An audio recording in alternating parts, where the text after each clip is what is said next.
ଚୋରାରେ ଗଞ୍ଜେଇ ଚାଲାଣ ହେଉଥିବା ବେଳେ पुलिस अभियुक्त मानकु गिरफ करने सहित 38 किलो अधिक गंजेई को जबत करिछि। तबे बाहर राज्य को चोरारे गंजेई चालाण हेउथबार खबर रायगड़ा जिला गुड़ारी पुलिस पाइथिला। परे पुलिस टीम बड़भुई छक निकटरे अचानक चढ़ाऊ करी 7 जन अभियुक्त को गिरफ करने सहित सेमानक निकटरू 38 किलोग्राम रु अधिक गंजेई 7टी मोबाइल फोन नगद 330 टंका और गोटे बाइक को जबत करिसंती।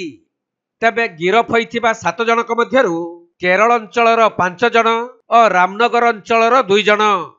तेणु गुड़ारी पुलिस थाना रे एक एनडीपीएस मामला रुजु करी गिरफ अभियुक्त मानकु कोर्ट चालाण करा जाइथिबा जणा पड़िछि। सेपटे वर्तमान गंजेई चाषर अमल समय होइथिबारु विभिन्न स्थानरू विपुल परिमाण रे गंजेई जबत करा जाउछि।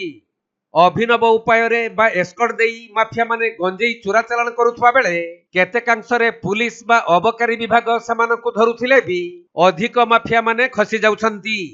तबे विशेष करी पश्चिम ओडिशार विभिन्न जिल्ला रे एकर एकर जंगल जमी रे गंजेई चाष होइथाय, जहा कि बाहर राज्यर माफिया माने स्थानीय लोकंकु हाथ बारिसी करी चोरारे गंजेई चाष करुथबा जणा पड़िछि।